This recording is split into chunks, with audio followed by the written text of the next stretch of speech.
So I will take the 10 seconds to thank Cloudinary and Batya, and myself 3 months ago, who for some reason thought it's a good idea to take part in Talkinary. So let's do a quick jump into about 1 year forward. So we've completed our journey into Kubernetes, and all Cloudinary productions now run in Kubernetes. We have really resolved all our deployment issues, and all these and things are very good. It's of course we have in the process we have become multi-cloud. We run on AWS and GCP and Azure as well. The journey, of course, was not without its challenges, as such things go. And one of the issues we encountered at some point were the issue of the databases.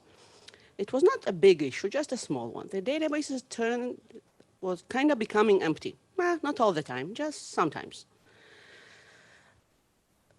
So some 3 years ago, I had the opportunity to take part in a larger migration of a lift and shift type of migration into both Kubernetes and into the cloud from an on-prem deployment. There, of course, as you might imagine, We hear you badly on remote storage.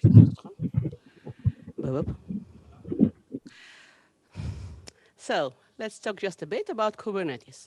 In Kubernetes, you have containers which are built from a template, where a template is an image file, and every time you get a container, it's new, shiny, and absolutely clean, without anything from its past. So it doesn't actually save anything, which is great because you don't need to deal with leftovers. Where it becomes somewhat of a problem is in case of databases, because databases tend to like their data saved for them and not randomly sometimes disappear. And in this case, we knew we have to solve it somehow. So okay, it sounds like we need some external storage, external to the containers. So of course, we can just go and get some storage and connect it to our deployment. Or maybe not, because you cannot actually go and connect external storage to a cloud deployment, be it a floppy disk or something more modern. What you can do, of course, is use one of the options of cloud providers. We thought about using S3 or Azure or any of the others, and the problem is they all have different interfaces. And if we choose to only use one, we can be in danger of vendor lock-in, which is both are not that good. Another option, of course, is to turn to Kubernetes, which is, being in a mature framework where it is, can of course handle storage, static storage and dynamic storage and all kind of sort of storage. And yes, if it looks complex to you, that's because it is. And if you want a somewhat easier option of handling our storage, we can consider using a storage orchestration tool backed by a storage provider. One of such options is combination of Rook and Ceph, where Rook is the orchestrator and Ceph is the part that allows for object storage, block storage, and file system in highly reliable and automated way. And one of the benefits of using the specific combo is that you don't need to manually and command line-based configuring Ceph. You can use Rook to sort of easily do that. And then your application, which has already been migrated to Kubernetes, can easily use the same interfaces to handle storage, ask for storage being provisioned, and such. Among other benefits of the Rook-Ceph combination is the ability to being able to scale up your storage very easily and very fast.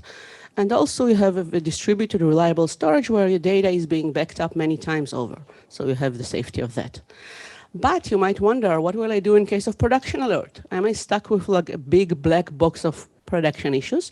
Nope. You have monitoring based on Kubernetes built into your Rook-Ceph installation, and you are able to monitoring and see all of your issues. And if you need to debug those issues, there is a convenient pod of Ceph and Rook tools built in your installation, which you can easily use. But it's not the only option of having a storage orchestration done for you in an easier way. One of the other options available on the market is Minio. The unique thing about that, it's fully S3 compatible with all the, and also compatible with all other storage cloud providers, and you can also self-host it. And it's also available on the edge and in other different environments, such as VMware and so on. So next time you're looking into a large cloud migration or just want to spend less time on all sorts of storage administration, you might want to consider using one of those cloud administration tools I've described, or one of the others which are probably being developed right now as we speak, as this area is usually growing very fast. I've provided some link for your convenience to read about the tools I've talked about and have fun into better and easier deployment on the cloud.